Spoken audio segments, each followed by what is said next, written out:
কথায় আছে উঠলো ভাই তো কটক যাই। কটকে যাচ্ছি না, যাচ্ছি দার্জিলিংয়ে। যদিও এটা শিখিয়ে রেখেছে আগে থেকে উত্তম, তাই জন্য বললাম। चले एक काम कर 200 रुपए दे और 50 रुपए काट ओवर एक्टिंग की वजह से। আমরা এখন আছি এনবিএসটিসি বাস স্ট্যান্ডে। এখন স্ক্রিপ্ট রাইটার হচ্ছে উত্তম।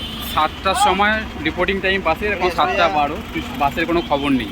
তো ফাইনালি 7:47 সময় বাস ছাড়লো এসপ্ল্যানেড থেকে।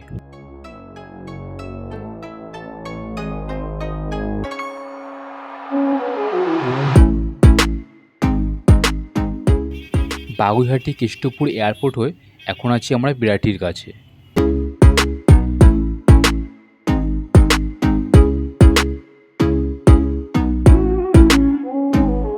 এখন রাত 11:30 বাজে আর আমরা দাঁড়িয়েছি কৃষ্ণনগরে একটা ধাবাতে ডিনার করার জন্য। এখন রাত 3টে বাজে আর আমরা এখন ক্রস করছি ফারাক্কা ব্যারেজ। সারা রাত 1 মিনিটের জন্য ঘুম হয়নি আর মনে হয় না বাকি সময়টাও ঘুম হবে, কারণ আমরা খুবই আনকমফোর্টেবলভাবে জার্নি করছি নন এসি সরকারি বাসে।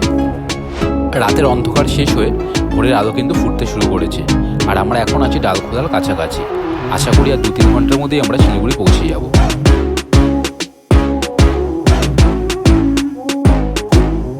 নির্ঘুম একটা রাত আর ক্লান্ত শরীর নিয়ে সকাল সকাল এরকম চা বাগানের সুন্দর দৃশ্য দেখতে কিন্তু মন্দ লাগছে না, বরঞ্চ একটা আলাদাই এনার্জি পাচ্ছি।